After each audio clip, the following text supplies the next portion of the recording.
कुलाब्यातील अर्जाच्या गोंधळावरून महापालिकेच्या अहवालात अधिकाऱ्यांवर ठपका। अधिकाऱ्यांची कृती अयोग्य, टोकन क्रमांक असतानाही संधी नाही। निवडणूक अधिकारी कृष्ण जाधव यांच्या कृतीबाबत महापालिकेने पाठवलेल्या अहवालात प्रतिकूल मत। नितेश राणेंनी उद्धव ठाकरेंना पुन्हा डिवचलं। हिंदू आहोत, उर्दू नाही म्हणत नितेश राणेंची पोस्ट एक्स पोस्ट करत नितेश राणेंचा ठाकरेंना टोला।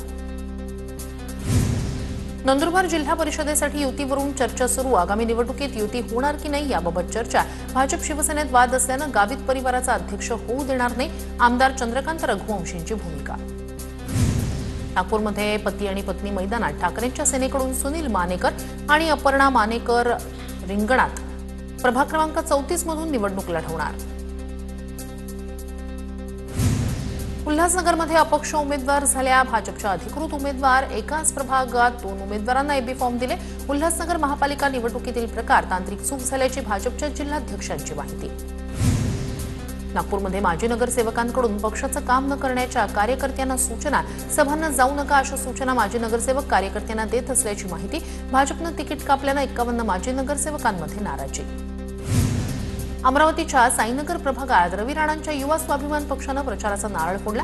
नवनीत राणांच्या उपस्थितीत युवा स्वाभिमान पक्षाचा प्रचार। साईनगरमध्ये भाजपच्या तुषार भारतीय विरुद्ध युवा स्वाभिमानचे सचिन भेंडे यांच्यात थेट लढत।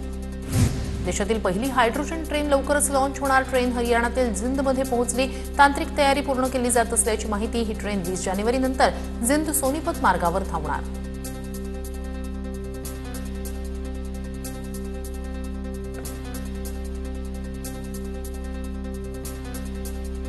देशातील पहिली हायड्रोजन ट्रेन आता धावण्यासाठी सज्ज झालेली आहे। सध्या त्याच्या तांत्रिक चाचण्या केल्या जात आहेत। ही ट्रेन जिंदमध्ये पोहोचलेली। जिंद ते सोनीपत या मार्गावर ही पहिली देशातली हायड्रोजन ट्रेन धावणार आहे।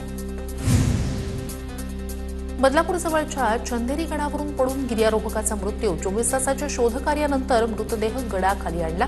रोहित गुप्ता असं मृत गिर्यारोहकाचं नाव। बेस्ट प्रशासनातून निवृत्त कर्मचाऱ्यांचे हक्काच्या अंतिम देयकासाठी आंदोलन। बेस्ट निवृत्त कर्मचारी 7 जानेवारीला आझाद मैदानात आंदोलन करणार। वारंवार निवेदनं देऊनही दखल न घेतल्यानं कर्मचारी आक्रमक। पुण्यात 22 वर्षीय तरुणाकडे सापडले पिस्तूल आणि 3 जिवंत काडतुसं। पुणे पोलिसांच्या गुन्हे शाखेकडून सापळा रचत पूर्वेश चव्हाणला अटक। टिळक रोड इथल्या पेट्रोल पंपाजवळ पोलिसांची कारवाई।